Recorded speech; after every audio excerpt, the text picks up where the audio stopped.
Hello, good morning. मैं लोकेश चौधरी, आप सबका ऑनलाइन क्लासेज में स्वागत है। लास्ट वीडियो में हमने पढ़ा था जो चैप्टर थर्ड है इलेक्ट्रोकेमिस्ट्री वैद्युत रसायन, जिसमें हमने डैनियल सेल पढ़ लिया था। अब नेक्स्ट टॉपिक है इलेक्ट्रोड विभव या अर्धसेल विभव क्या होता है। देखो, अर्धसेल विभव यानी हमने जो कल डैनियल सेल बनाया था, डैनियल सेल में दो अर्धसेल थे, यानी कि ये एक अर्धसेल है और अर्धसेल में क्या होता है, अर्धसेल में एक इलेक्ट्रोड लगा हुआ है, ये इलेक्ट्रोड लगा हुआ है और इसमें कोई विलयन बना हुआ है। ठीक है। अब देखो, किसी अर्धसेल में, ये अर्धसेल है, किसी अर्धसेल में किसी इलेक्ट्रोड की धातु, यानी पास में कोई इलेक्ट्रोड है, किसी धातु का बना हुआ है, उसके धातु तथा वैद्युत अपव्यय के धातु आयनों के मध्य, वैद्युत अपव्यय के धातु आयनों के मध्य उत्पन्न विभवांतर को,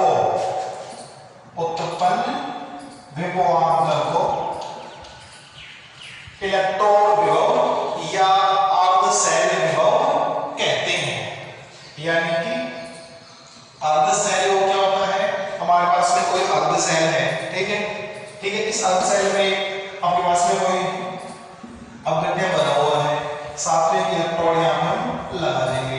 अब इलेक्ट्रोड की जो धातु है, ये इलेक्ट्रोड किसका बना हुआ है, ठीक है, उस धातु तथा जो के पास में अपव्यय में जो अपव्यय है जिसमें धातु आयन है, इन दोनों के मध्य जो विभवांतर उत्पन्न होता है उसे हम कहते हैं इलेक्ट्रोड विभव। ठीक है। आईपीसी के नियमानुसार, आईपीसी के नियमानुसार अर्धसेल अभिक्रिया को अपचयन अर्ध अभिक्रिया के रूप में लिखा जाता है।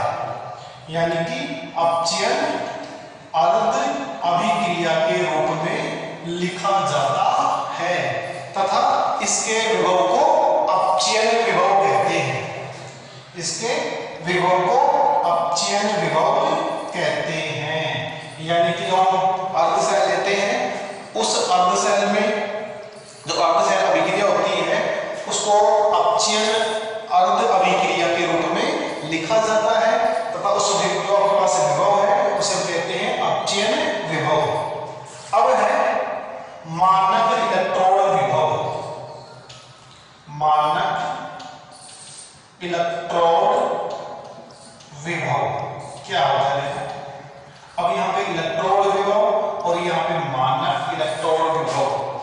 अब देखो क्या होगा, किसी अर्धसेल में, कोई अर्धसेल है, अर्धसेल के अंदर मानक प्रस्थिति, मानक प्रस्थिति यानी कि जो टेम्परेचर है वो होना चाहिए 298 केल्विन, जो प्रेशर है वो 1 atm और जो सांद्रता है अपव्यय की वो 1m हो। यानी कि आपके पास में एक अर्धसेल है, इस अर्धसेल के अंदर जिसका जो टेम्परेचर कितना हो 298 केल्विन हो, जो प्रेशर है वो 1 atm हो और जो अपव्यय की सांद्रता 1m हो। तो ऐसी परिस्थिति में जो हमारे पास में इलेक्ट्रोड विभव है उसे हम कहते हैं मानक इलेक्ट्रोड विभव। यानी कि अगर हमारे पास में परिस्थिति कैसी हो, मानक हो, यानी कि टेम्परेचर 298 केल्विन, जो दाब है 1 atm और जो सांद्रता है 1m हो। ठीक है।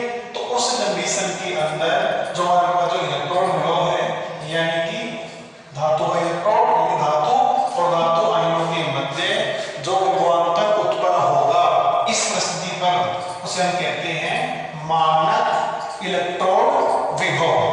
ठीक है। फिर नेक्स्ट इसमें है, यानी कि मानक इलेक्ट्रोड विभव को हम E0 के द्वारा रिप्रेजेंट करते हैं।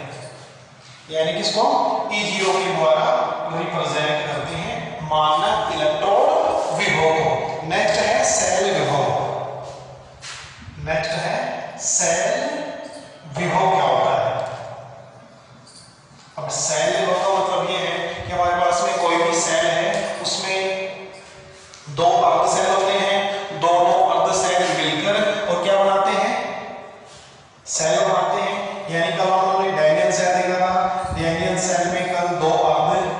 सेल थे, उन दोनों को मिला के बीच में लवण सेतु और एक चालककार की सहायता जोड़कर में सेल बनेगा। उस सेल में यदि किसी वैद्युत रासायनिक सेल में उत्पन्न दोनों अर्ध सेलों के मध्य उत्पन्न विभवांतर को सेल विभव कहते हैं। यानी कि हमारे पास में दो अर्ध सेल है, ठीक है, इन दोनों अर्ध सेलों में, ठीक है, इसमें एक इलेक्ट्रॉन लगा होगा, एक इलेक्ट्रॉन यहाँ पे होगा, ठीक है। अब जो ये वाला है ये अर्ध सेल है, ये अर्ध सेल है। अगर अकेले अर्ध सेल के अंदर विभवांतर देखते हैं उसे हम कहते हैं अर्ध सेल विभव या इलेक्ट्रॉन विभव कहते हैं। यदि इन दोनों के विभवांतर को हम देखते हैं उसे कहते हैं सेल विभव। और सेल विभव को हम एक फॉर्मूले के द्वारा ज्ञात कर सकते हैं, ई सेल बराबर ई कैथोड माइनस ई एनोड। यानी कि जो सेल विभव है उसको हम ई कैथोड माइनस ई एनोड के द्वारा ज्ञात कर सकते हैं। दोबारा देखो, सेल विभव क्या होता है। यानी कि हमारे पास में दो अर्ध सेल हैं, दोनों अर्ध सेल में अलग अलग वैद्युत अपघट्य बना हुआ है, दोनों में अलग अलग इलेक्ट्रोड लगे हुए हैं। दोनों अर्ध सेलों के मध्य जो विभवांतर पाया जाता है, दोनों में जो विभवांतर है उसे हम कहते हैं सेल विभव, ठीक है। यानी कि हम सिंगल की बात करेंगे उसे हम कहते हैं इलेक्ट्रोड विभव या अर्ध सेल विभव। और इन दोनों इलेक्ट्रोडों का जो विभवांतर का डिफरेंस है उसे हम कहते हैं सेल। सेल विभव को हम इस सेल के द्वारा रिप्रेजेंट कर सकते हैं जिसका फॉर्मूला है ई कैथोड माइनस ई एनोड। अगर मानक सेल विभव हो, मानक सेल विभव, मानक सेल विभव जिसको हम E0 सेल के द्वारा रिप्रेजेंट करते हैं। अगर हमारे पास में सेल विभव है वो सेल विभव यदि मानक परिस्थिति में लागू हो, यानी कि वहां पे परिस्थिति कैसी हो, मानक परिस्थिति हो, यानी कि जो टेम्परेचर है वो 298 केल्विन हो, ठीक है, जो प्रेशर है वो 1 atm एक वायुमंडलीय हो, अगर सांद्रता है वो 1 m हो। इस परिस्थिति के ऊपर जो सेल विभव है उसे हम कहते हैं मानक सेल विभव। सेल विभव को हम ई सेल के द्वारा रिप्रेजेंट करते हैं और जिसका फॉर्मूला है ई सेल बराबर ई कैथोड माइनस ई एनोड। मानक सेल विभव को ज्ञात करने का फॉर्मूला क्या होगा, E0 cell E0 cathode minus E0 anode. अगर हमारे पास में जो कैथोड का एनोड है, यदि हमारे पास में कैथोड का इलेक्ट्रोड विभव दिया हुआ हो और एनोड का इलेक्ट्रोड विभव दिया हुआ हो तो हम उस सेल का सेल विभव ज्ञात कर सकते हैं। जैसे क्वेश्चन आ रहा है कि डैनियल सेल के लिए इलेक्ट्रोड विभव या मानक इलेक्ट्रोड विभव ज्ञात कीजिए। यह क्वेश्चन है डैनियल सेल के लिए मानक सेल विभव ज्ञात कीजिए, ठीक है। अब डैनियल सेल है, डैनियल सेल की जो मुख्य अभिक्रिया है वो क्या होती है, Zn plus Cu plus 2, Zn plus 2 और Cu, ये इसकी सेल अभिक्रिया है, ठीक है। और इसका हम सेल आरेख देखें तो सेल आरेख होता है Zn प्लस 2, ये लवण सेतु, Cu प्लस 2 और Cu, इसकी सांद्रता 1 है और इसकी सांद्रता 1 है। अब हमारे पास में Zn प्लस 2, इसका जो सेल विभव है वो होता है एक Cu और Cu प्लस 2। अब जो Zn है, इस Zn का जो सेल विभव है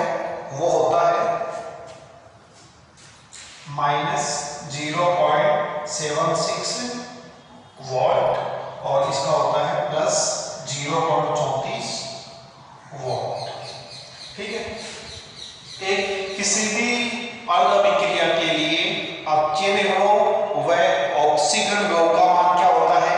समान होता है। यदि हमने डैनियल सेल में ज़ैलेन जो आपके पास इलेक्ट्रोड है उसका आप ऑक्सीकरण विभव और अपचयन विभव उन दोनों का मान क्या होता है? समान होता है। केवल उनके चिन्ह क्या होते हैं? विपरीत होते हैं। यानी कि इसका जो अपचयन विभव है, हम यहाँ पे अपचयन विभव नाम लेते हैं, इसका अपचयन विभव है -0.76 वोल्ट है। अगर इसका हम ऑक्सीकरण विभव देखें तो कितना होगा? +0.76 वोल्ट। इन दोनों में चिन्ह क्या है? विपरीत है। इन दोनों का मान क्या होता है? समान होता है। केवल यहाँ पे चिन्ह होते हैं वो क्या होते हैं? विपरीत होते हैं। अब देखो डैनियल सेल के लिए Zn+2। अब हम जानते हैं साबित ब्रिज है, लवण सेतु है, इसकी बाईं ओर क्या होता है? यहाँ पे एनोड, और जो लवण सेतु है इसकी दाईं साइड में क्या होता है? कैथोड। और दूसरा हम ये भी देख सकते हैं कि हमारे पास में जो इलेक्ट्रोड विभव दिया हुआ है उस इलेक्ट्रोड विभव में इन दोनों में जो ऋणात्मक में अधिकतम है वो किसका कार्य करता है? एनोड का कार्य करता है। यानी जिसका मान नेगेटिव में अधिकतम है वो एनोड है और दूसरा क्या हो जाएगा? वो कैथोड। ठीक है। अब इसके लिए हमारे को मानक सेल योग ज्ञात करना है। तो E0 सेल बराबर E0 cathode minus E0 anode. अब कैथोड का मान कितना है? ये वाला कैथोड है, ये वाला एनोड है। 0.34 volt minus 0.76 volt. Minus minus क्या जाएगा? Plus 0.34 plus 0.76 1.10 volt. यानी कि डैनियल सेल के लिए मानक सेल विभव E0 सेल का मान कितना होगा? 1.10 वोल्ट। ठीक है। इसी प्रकार कोई भी हमारे को सेल दिया हुआ है या किसी भी सेल का सेल आरेख दिया हुआ है, उसके आधार पे हम उसका मानक इलेक्ट्रोड विभव या मानक सेल विभव हम ज्ञात कर सकते हैं। उसमें भी बता सकते हैं कि कौन सा उसमें कैथोड का कार्य करेगा, कौन सा उसमें एनोड का कार्य करेगा। जैसे हमारे पास में अभिक्रिया है, जैसे कोई भी Cu+2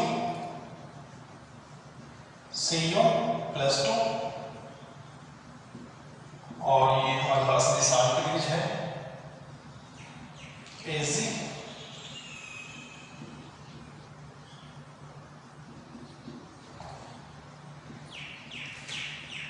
ठीक है। अब इस सेल आरेख के लिए हमारे को मानक सेल योग ज्ञात करना है, जिसमें हमारे पास में Cu+2 जो इलेक्ट्रोड विभव है वो 0.34 वोल्ट है और जो Ag+ वाला है वो है हमारे पास में 0.8 वोल्ट। अब यहाँ पे दोनों ही इलेक्ट्रोड विभव का मान किसमें है? धनात्मक में है। ठीक है। एक का मान 0.34 है, एक का मान 0.8 है। ठीक है। जिसका मान धनात्मक में अधिकतम होता है, वो कैथोड का कार्य करता है। ठीक है। जिसका मान इन दोनों में धनात्मक में कम है वो किसका कार्य करेगा? एनोड का। यदि हमारे पास में जो दोनों इलेक्ट्रोड दे रखे हैं उन दोनों इलेक्ट्रोड के इलेक्ट्रोड विभव का मान या मानक इलेक्ट्रोड विभव का मान धनात्मक हो तो जिसका मान धनात्मक में अधिकतम होगा वो कैथोड का कार्य करेगा और जिसका मान कम होगा वो एनोड का कार्य करता है। अब इस सेल के लिए हम सेल आरेख देखें, यानी कि मानक सेल को ज्ञात करें। E0 सेल बराबर E0 cathode minus E0 anode. ठीक है, E0 कैथोड का मान कितना है 0.8 माइनस 0.34 वोल्ट। अब इसको माइनस करेंगे 0.80 0.34 कितना आएगा 6, यहाँ पे 7 और ये 4, यानी कि 0.46 वोल्ट। ठीक है, यानी कि इस सेल आरेख के लिए हमें सेल आरेख दिया हुआ है।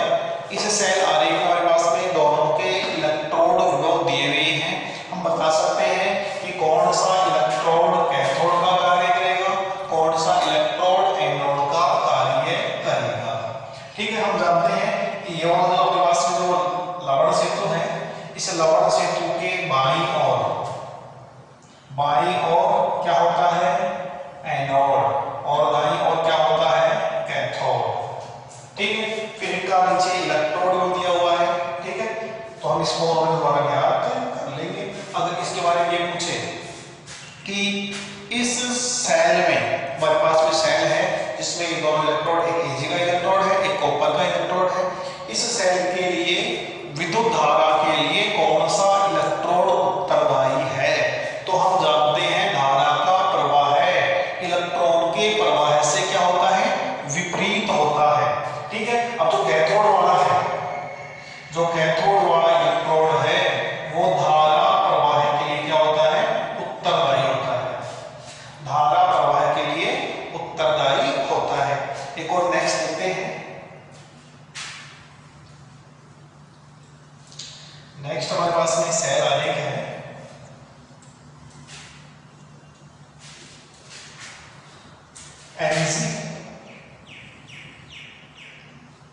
Nz+2,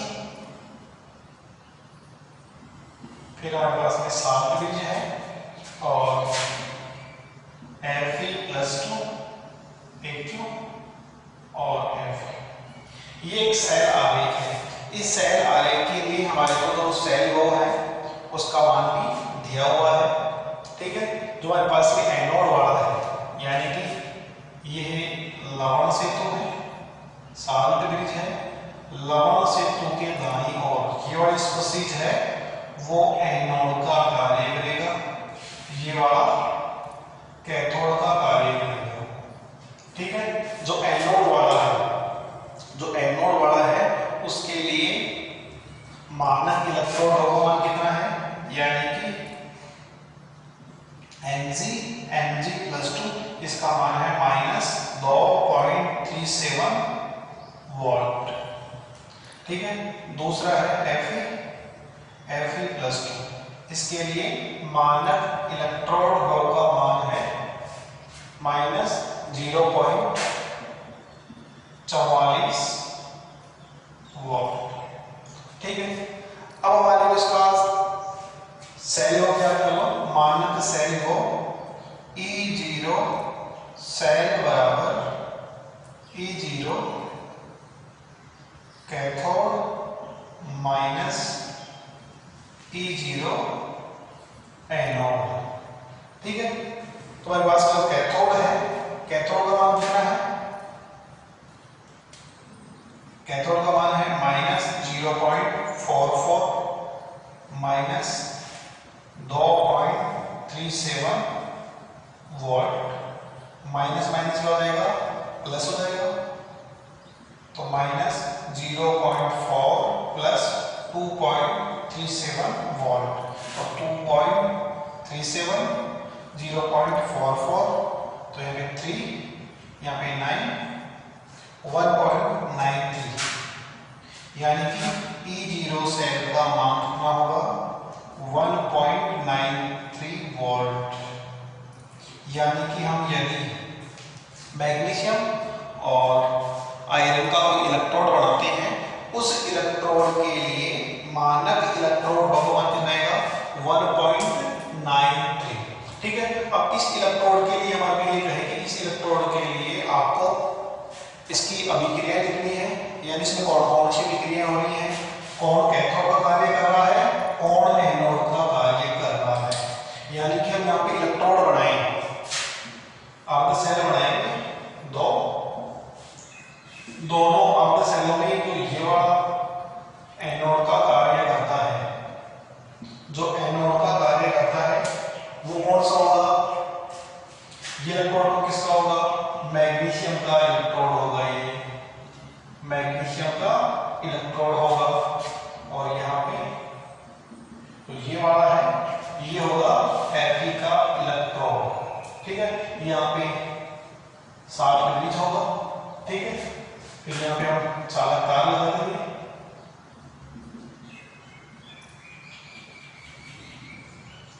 ठीक है। अब इसके लिए हमारे ये बताइए कि जो ये सेल आरेख है, इस सेल आरेख में इलेक्ट्रॉन के लिए यानी इलेक्ट्रॉन का प्रवाह किस ओर होता है, यानी Mg इलेक्ट्रोड से Fe इलेक्ट्रोड की ओर इलेक्ट्रॉनों का प्रवाह होता है। और धारा प्रवाह के लिए धारा का प्रवाह कैसे होगा, Fe इलेक्ट्रोड से इसकी तरफ होगा, ठीक है। अब यहाँ पे पूछे कि यहाँ पे जो अभिक्रिया होगी वो किस प्रकार होगी, यानी कि सेल अभिक्रिया कैसी होगी। तो सबसे पहले अर्ध ऑक्सीकरण अभिक्रिया, अर्ध ऑक्सीकरण अभिक्रिया देखो इसमें कौन सा ऑक्सीजन रहेगा, कौन सा ऑक्सीजन रहेगा। कल हमने देखा था यहाँ पे लॉन्ग, एल का मतलब लेफ्ट, ओ का मतलब ऑक्सीडेशन, ए का मतलब एनोड, यानी ये वाला जो इलेक्ट्रोड है वो एनोड का कार्य कर रहा है, ये वाला इलेक्ट्रोड है वो कैथोड का कार्य कर रहा है, ठीक है। फिर यहाँ पे जो आवेश कैसा होगा, नेगेटिव होगा, ये कैसा होगा, पॉजिटिव होगा, ठीक है। अब इसके लिए हम देखें, मैग्नीशियम है Mg और कैसा है, ठोस अवस्था में है। अब यहाँ पे Mg+2 और 2 इलेक्ट्रॉन, ठीक है। दूसरी है अर्ध अपचयन अभिक्रिया और उसमें क्या होगा, Fe+2 2 इलेक्ट्रॉन और Fe, ठीक है। पूर्ण सेल अभिक्रिया, पूर्ण सेल अभिक्रिया, 2 इलेक्ट्रॉन से 2 इलेक्ट्रॉन कैंसिल हो जाएंगे, Mg Fe+2 और Mg+2 प्लस Fe, ये हमारे पास में सेल अभिक्रिया हो जाएगी। या तो सेल आरेख दिया हुआ है, ये एक सेल आरेख दिया हुआ है, इस सेल आरेख के आधार पे आप बता सकते हैं कि कौन से जो इलेक्ट्रोड है उससे इलेक्ट्रॉनों का निष्कासन होगा, कौन धारा के लिए उत्तरदायी है, कौन सा इलेक्ट्रोड कैथोड का कार्य करेगा, कौन सा इलेक्ट्रोड एनोड का कार्य करेगा। ये सभी क्वेश्चन का जवाब हम इस सेल आरेख से दे सकते हैं। सेल आरेख में लवण सेतु है, लवण सेतु इस साइड वाले जो भी हैं वो क्या होते हैं, एनोड होते हैं, ये वाले होते हैं कैथोड। एनोड हमेशा इलेक्ट्रॉनों का स्थानांतरण करते हैं, जो कैथोड होते हैं वो धारा प्रवाह के लिए उत्तरदायी होते हैं, ठीक है। और क्या था, इलेक्ट्रोड विभव। इलेक्ट्रोड विभव क्या होता है, देखो अभी मैंने देखा कि हमारे पास में कोई अर्ध सेल है, ठीक है। अर्ध सेल में क्या होगा, इलेक्ट्रोड होगा और साथ में जो अर्ध सेल लगा होगा तो वहां पे क्या होगा, कोई वैज लपेटे बना होगा। तो अर्ध सेल में पास में इलेक्ट्रोड लगा हुआ है, धातु का इलेक्ट्रोड और वैद्युत अपघट्य है, उन दोनों के मध्य जो विभवांतर उत्पन्न होता है उसे हम कहते हैं इलेक्ट्रोड विभव या अर्ध सेल विभव। दूसरा हमारे पास में था सेल विभव, सेल विभव। अब सेल का निर्माण तब होगा जब हमारे पास में 2 अर्ध सेलों को हम जोड़ेंगे तो फिर हमारे पास में क्या बनता है, सेल बनता है। अब सेल में दोनों इलेक्ट्रॉन क्या है, अलग अलग हैं। अब दोनों इलेक्ट्रॉनों में जो विभवांतर अलग अलग है, उन विभवांतर जो अंतर है उसे हम कहते हैं सेल विभव। और सेल विभव को हम ई के द्वारा, ई सेल के द्वारा रिप्रेजेंट करते हैं, ठीक है। अब आता है मानक सेल विभव क्या होता है, मानक सेल विभव। इसका मतलब ये है कि हमारे पास में जो सेल विभव है यदि वो मानक परिस्थिति के ऊपर काम करता है, ठीक है, यानी मानकता और जो सांद्रता बल m हो, उस कंडीशन के अंदर किसी भी सेल का जो सेल विभव है उसे हम कहते हैं मानक सेल विभव, ठीक है। मानक सेल विभव का एक फॉर्मूला है, E0 सेल बराबर ये मानक सेलों को हम E0 सेल के द्वारा रिप्रेजेंट करते हैं। E0 सेल बराबर E0 cathode minus E0 anode. इस फॉर्मूले की सहायता से हम किसी भी सेल के लिए मानक सेलों का मान ज्ञात कर सकते हैं। फिर हमने डैनियल सेल के लिए निकाला था। मेरे पास में एक सेल आलेख है, यहाँ पे भी सेल बता सकते हैं कौन सा एनोड का कार्य करेगा, कौन सा कैथोड का कार्य करेगा। ठीक है, इसका जो सेलों कितना है और साथ में इनमें से कौन सी अभिक्रिया हो रही है, कौन सा इलेक्ट्रोड अपचयन करेगा, कौन सा ऑक्सीजन कार्य करेगा, वो सभी हम इसके द्वारा लिख सकते हैं। ठीक है, नेक्स्ट टॉपिक है वैद्युत रासायनिक सारणी। वैद्युत रासायनिक सारणी कह दो या श्रेणी। वैद्युत रासायनिक सारणी या श्रेणी क्या होती है उसको हम देखते हैं डिटेल से सारणी बनाकर।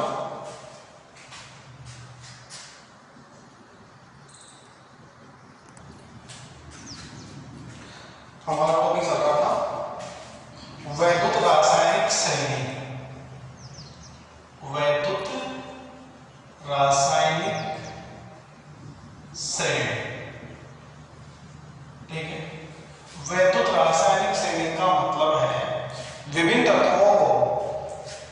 तत्वों को उनके मानक अपचयन योग के आधार पर, यानी कि मानक अपचयन विभव के आधार पर बढ़ते या घटते क्रम में व्यवस्थित करने पर जो श्रेणी या सारणी हमें प्राप्त होती है उसे हम कहते हैं वैद्युत रासायनिक श्रेणी।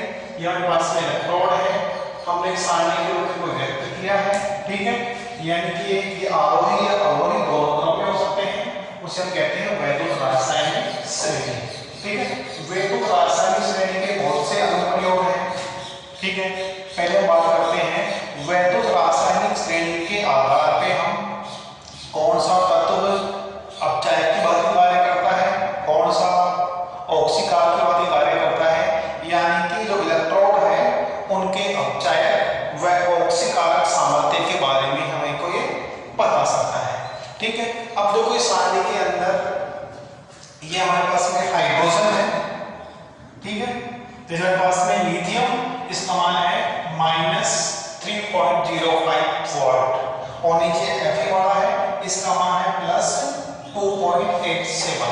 ठीक है, इस सारणी के अंदर, ठीक है, वैद्युत रासायनिक श्रेणी में जिस इलेक्ट्रोड का मान ऋणात्मक में अधिकतम होगा, यानी ऋणात्मक में जितना अधिक अधिकतम होगा वह प्रबलतम ऑक्सीकारक होगा। यानी कि इस सारणी को हम देखें तो यहाँ पे जो लिथियम है वो क्या है, सबसे अधिक कैसा है, ऑक्सीकारक। यानी कि और देखो इस सारणी में जिसका मान ऋणात्मक में अधिकतम होगा, ऋणात्मक में अधिकतम होगा वो क्या होगा, परबल अपचायक, परबल अपचायक होगा। यानी इस सारणी में लिथियम सर्वाधिक अपचायक वाला इलेक्ट्रोड होगा। ठीक है, अगले सारणी में धनात्मक में मान जितना अधिक होगा, यानी कि Fe वाला है, इसका मान 2.87 है, तो ये क्या होगा, परबल ऑक्सीकारक, यानी कि ये परबल ऑक्सीकारक की भांति कार्य करेगा। यानी कहने का मतलब ये है कि वैद्युत रासायनिक श्रेणी के अंदर जिसका मान वैद्युत रासायनिक श्रेणी के अंदर जिसका मान ऋणात्मक में जितना अधिकतम होगा वो परबल अपचायक की भांति कार्य करेगा और वो एनोड का कार्य करेगा, यानी कि वो एनोड के रूप में प्रयुक्त होगा। जिसका मान धनात्मक में अधिकतम होगा वो परबल ऑक्सीकारक के रूप में कार्य करेगा और उसे हम कैथोड के रूप में प्रयुक्त करते हैं। ठीक है, इसके अलावा इस सारणी को हम देखें, जिसका मान ऋणात्मक में जितना अधिक होगा उसकी क्रियाशीलता उतनी ही अधिक होगी, वह अपने से कम मानक इलेक्ट्रोड वाले इलेक्ट्रोड इलेक्ट्रॉन क्या कर सकता है, धातु आयन में प्रतिस्थापित कर सकता है। ठीक है, यानी कि हम बात करें हमारे पास में कोई Zn है और यहाँ पे Cu है, यानी कोई विक्रिया हो रही है, CuSO4 का कोई विलयन है, घटे है, इसमें हम जिंक को डालते हैं तो क्या होगा, देखो ZnSO4 प्लस C, यानी कि Zn है, इसका मानक इलेक्ट्रोड विभव Cu वाले से अधिक ऋणात्मक है, तो क्या कर देगा, यह उस विलयन में से CuSO4 का जो सॉल्यूशन है उसमें Cu में ऐसे कर देगा, प्रतिस्थापित करके और ZnSO4 बना लेगा। तो देखिए विक्रिया ऐसे होगी, ZnSO4 और फिर इसमें Cu डाल दें तो नो रिएक्शन, कोई भी क्रिया नहीं होगी। क्यों नहीं होगी, क्योंकि जो कॉपर है इसकी क्रियाशीलता जिंक धातु से क्या है, कम है। कम क्रियाशील होने के कारण यह जिंक धातु को यहाँ से प्रतिस्थापित नहीं कर सकता। यानी कि आप कह सकते हैं इस सारणी के आधार पे कि कौन सा धातु या कौन सा इलेक्ट्रॉन अधिक क्रियाशील होगा। ठीक है, यानी कि जिसका मान ऋणात्मक में जितना अधिकतम होगा वह उतना ही अधिक क्या होगा, क्रियाशील होगा। ठीक है, अब हमारे पास में कोई भी दो इलेक्ट्रॉन देंगे कि कौन सा एनोड होगा, कौन सा कैथोड होगा। ठीक है, वैसे हमारे पास में जिसका मान ऋणात्मक में अधिकतम है, यानी हमारे पास में ये दो इलेक्ट्रॉन लिए हुए हैं। अब इन दोनों इलेक्ट्रॉन को बताना है कि कौन सा कैथोड का कार्य करेगा, कौन सा एनोड का कार्य करेगा। ठीक है, अब देखो जो माइनस में 2.37 है और ये 1.70 है, यानी कि ये अगर इन दोनों इलेक्ट्रॉन को हम ले मान रहे हैं तो लेने पर हमारे पास में ये कैथोड का कार्य करेगा और ये वाला एनोड का कार्य करेगा। ठीक है, हम बता सकते हैं कौन सा इलेक्ट्रोड है वो प्रबल अपचायक है या दुर्बल अपचायक है। ठीक है, यानी कि इस सारणी के अंदर लिथियम वाला इलेक्ट्रोड है वो प्रबल अपचायक है और ये वाला दुर्बल अपचायक है। ठीक है, ये प्रबलतम ऑक्सीकरण और ये दुर्बलतम ऑक्सीकरण, यानी कि सारणी में ऊपर से नीचे जाने पर, ऊपर से नीचे जाएंगे तो यहाँ पे तो ऑक्सीकरण का बढ़ता हुआ लग रहा है, यानी कि अपन इन दोनों की बात करें, इन दोनों में कैल्शियम कम ऑक्सीकारक है इसकी तुलना में। ठीक है, और जो क्रियाशीलता है वो भी ज्यादा पे है। ये सारे हमारे पास में जो कई मान है वो एग्जाम में क्वेश्चन आता है मानक इलेक्ट्रोड ज्ञात करने का, तो हमारे को ये मान पहले से ही दिया हुआ होता है। ठीक है, आपके इसमें मैं याद ये रखना है कि जैसे अपने पास में ये हाइड्रोजन है, हाइड्रोजन का मानक इलेक्ट्रोड कितना होता है, 0 होता है, यानी कि ये कैथोड का कार्य भी कर सकता है और एनोड का भी कार्य कर सकता है। अगर इसके साथ में हम ऊपर वाला लेते हैं तो ये कैथोड हो जाता है, यानी कैथोड के रूप में लेंगे 19 होती है तो ये एनोड की बात कार्य करता है। ठीक है, धन्यवाद।